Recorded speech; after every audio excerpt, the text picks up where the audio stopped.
Hey everyone, it's Mary from Mindful Movement with Mary, and I'm here today to show you how to set up your home yoga studio. So most of us are spending a lot of time at home these days, which can include doing our yoga practice at home.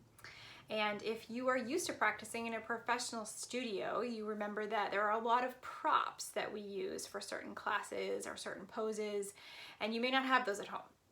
Luckily, there are a lot of household items that are great substitutes, and so I'll show you what those are today. So the first thing you're going to need to practice yoga at home is some form of a yoga mat.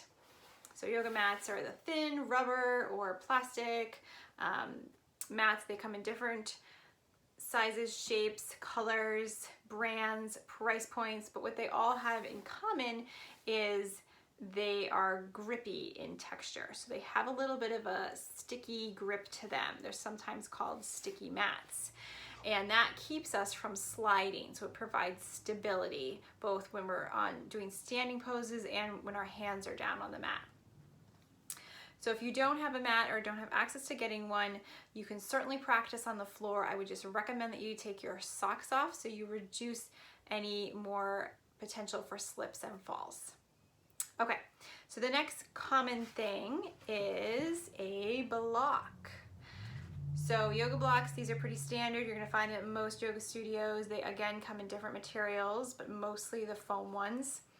And if you don't have those at home, my favorite substitute is to take 4 or 5 small paperback books, rubber band them together so they stay together and create the size and shape of a yoga block.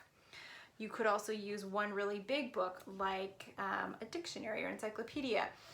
But I like to have a couple of those options on hand if I don't have blocks, because depending on how we're using the prop in any given day, it might be better to have the small stack of books or one large book. And if you don't have any books in your house, then you can use rolls of toilet paper. I have tried it, it does work. So as long as you have a thick roll that will hold the weight of your hands, that's ideal. And you might even want 2 under each hand depending on what we're using the prop for. All right, so next we have a strap. So a yoga strap is just a long canvas strap with a buckle on the end.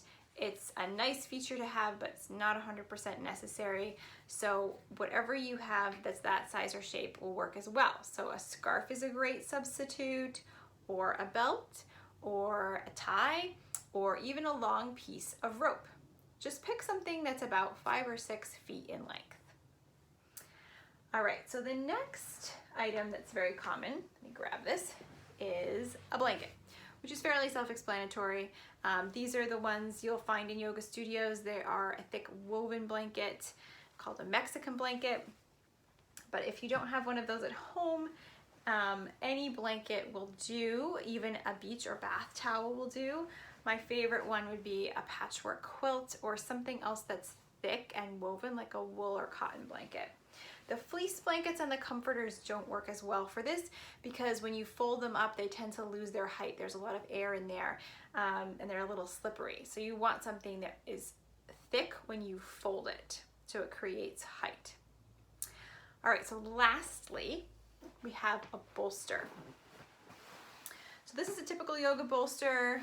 Some of them are square, some of them are round, and they are a very dense, thick bolster, so they don't compress again when you stand on them or sit on them.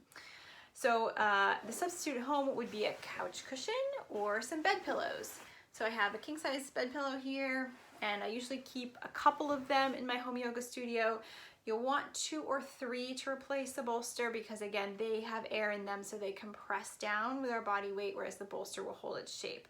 So 2 or 3 pillows is a nice substitute.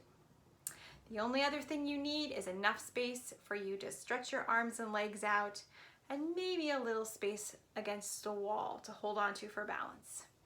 Other than that, I hope this helps and I hope it encourages you to get on the mat. Stay home, stay safe, and take care.